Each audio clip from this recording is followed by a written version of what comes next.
Thank you very much for being here. My story with regard to the disclosure process is very simple. I grew up in Roswell, New Mexico, the site of the first UFO crash, the alleged UFO crash. And my story is as a result of growing up there. I was a senior in high school, just going into my senior year in 1947, when on one day the Roswell Record announced that an alien craft had crashed, and the next day changed that story and said no, the Air Force said that was a weather balloon. And since I was on my way to college and more interested in those things, I didn't pay much attention to it at that point in time. However, my family was in the agribusiness. My grandfather was a cattle buyer and sold registered Hereford bulls to the ranchers in the area, knew everybody in the area, and the Pecos Valley and beyond, sold cattle into Arizona, western Texas, and was affectionately known as Bull Mitchell in those parts. And so it was not unsurprising to me later on that the lore of the area, of our friends and the people in Roswell, including the sheriff's department, and a military friend of ours, a major, who was also turned out to be a friend of Jesse Marcel, who was the first Air Force officer on the site of the crash. And this Air Force officer was in administration. He was not really involved, but he eventually told me his story, and that's how I became involved.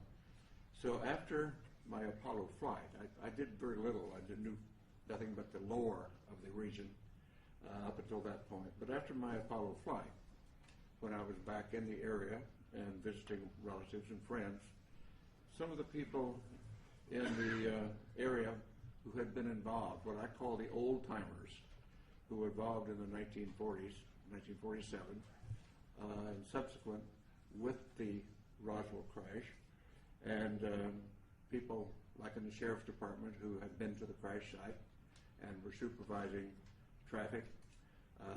My friend and friend of our family, the major, who was an office mate of in the administrative function at Walker Air Force Base.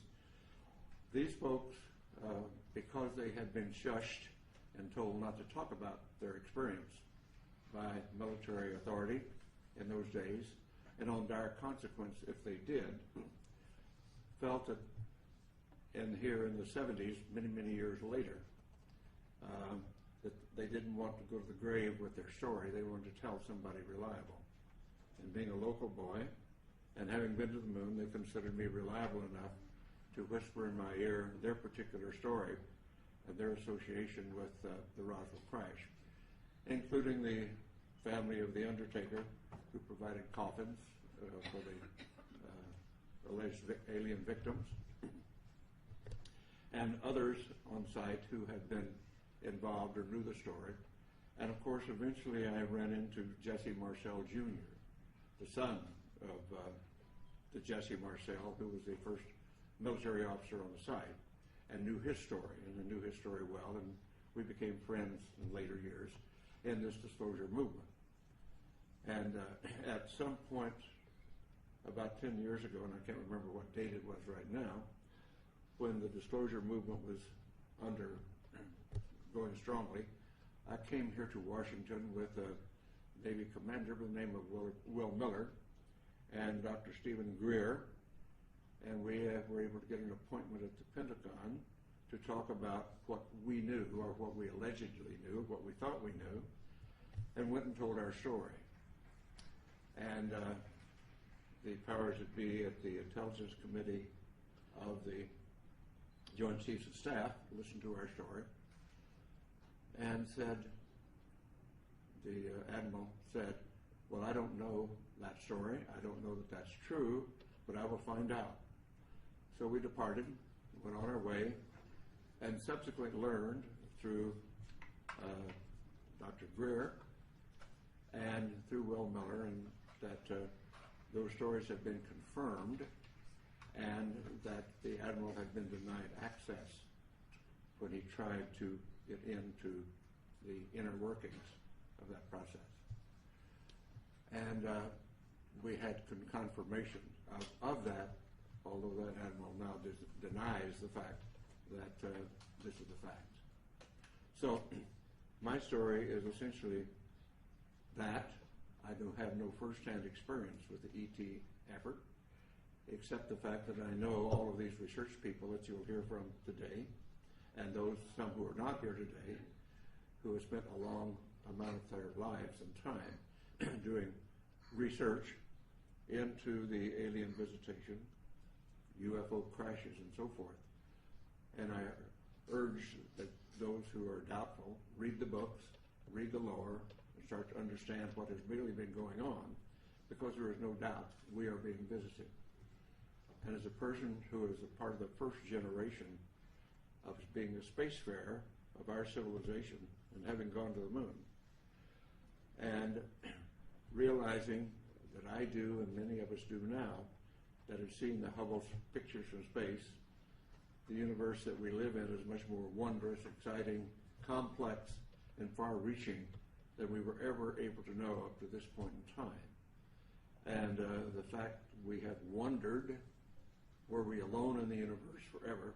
Only in our period do we really have evidence, no, we're not alone.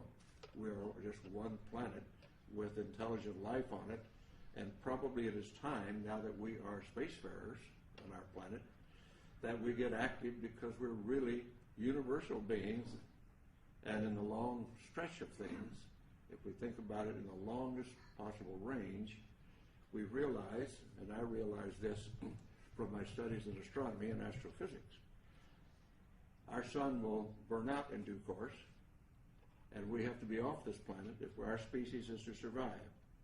So anybody, any species, any planet that is on around the mainstream star like ours is, only has a finite amount of time on that star before it burns out. And so our destiny, in my opinion, and we might as well get started with it, is become a part of the planetary community of nations, of planets, just like when we were much newer on this planet, and we found tribes over in the next valley or across the next mountains, and we started forming communities then and reaching out beyond ourselves. At this point in human history on this planet, we're now starting, and ready should be, to reach out beyond our planet and beyond our solar system to find out what is really going on out there. And the 20th and 21st century that we now live in, the beginning of the Industrial Revolution really didn't take off until the 19th century. And I tell the story to some of my younger audiences, particularly in schools, that my great-grandparents went across from South Georgia to West Texas in a covered wagon at the end of the Civil War in the 1870s. My family, my father's generation, was involved with going off the planet in aircraft. And less than 100 years later, I went to the moon. So from covered wagons to going to the moon in less than 100 years is the history of the development of our civilization in not our lifetime, but a couple of generations. And so it's time to start thinking in those terms. And particularly since now, in the 20th and 21st century, we suddenly find that due to our expertise and our genius in science and technology, we have exploded our population from under 2 billion at the beginning of the 20th century to over 6.5 billion at this point. And our consumption patterns are clearly indicating that we are utilizing our non-renewable resources at an unacceptable rate, a non-sustainable rate. So we've got a lot of thinking to do about what being an advanced civilization really means. But let's put all that aside for a moment, because we're here to talk about disclosure. And what I am suggesting is it is now time to put away this embargo of truth about the alien presence. And I call upon our government to open up, like other governments have, and you will hear about that this morning, like the Belgians have, the French have, the Brazilians have, the Argentines, the Mexicans have all released their files. It's about time now that we do the same thing and become a part of this planetary community that is now trying to take our proper role as spacefaring civilization. Thank you very much for your time.